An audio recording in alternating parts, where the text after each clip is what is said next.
Sur une échelle de 1 à 5, à quel point dirais-tu que ton cœur est bon, aimant et bienveillant?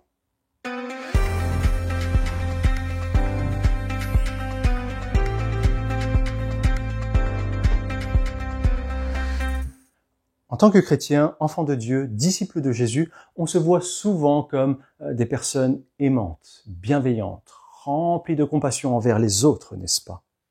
En effet, notre leitmotiv, notre ligne de conduite au quotidien, ce sont les paroles mêmes de notre Sauveur et Seigneur Jésus. Aime ton prochain comme toi-même. Mais qu'en est-il vraiment quand le mal et l'injustice nous frappent de plein fouet? Ce type qui resquille alors qu'on attend depuis des heures dans les bouchons. Cette personne qui nous coupe sans cesse la parole. Ce collègue qui prend un malin plaisir à nous mettre des bâtons dans les roues. Et c'est toujours la même impression. Ces personnes s'en sortent. Elles font le mal et rien ne leur arrive.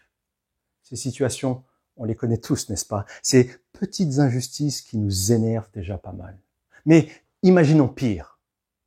Des pédocriminels, des trafiquants de drogue, des meurtriers sans scrupules qui détruisent des vies et qui, là encore, semblent échapper à toute justice. Face à ces personnes, notre réaction serait sans doute « Mais Seigneur, que fais-tu » Cette personne mériterait une bonne leçon. Et dans les cas les plus graves, comment peuvent-ils être épargnés? Que ta colère tombe sur ces monstres.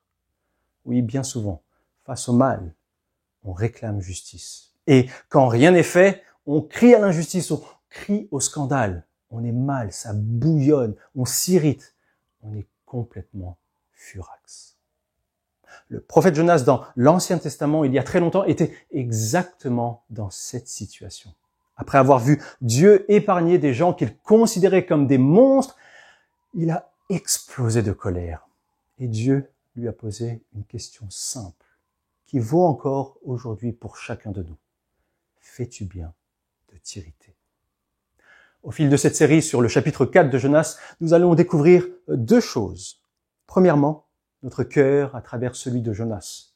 On va voir que face à ce qui nous semble injuste, nous ne sommes pas toujours aussi aimants et bienveillants qu'on le croit. Que notre quête de justice est souvent sélective, qu'on choisit pour qui on réclame miséricorde et pour qui on ne la veut pas. Mais surtout, deuxièmement, nous allons découvrir le cœur de Dieu.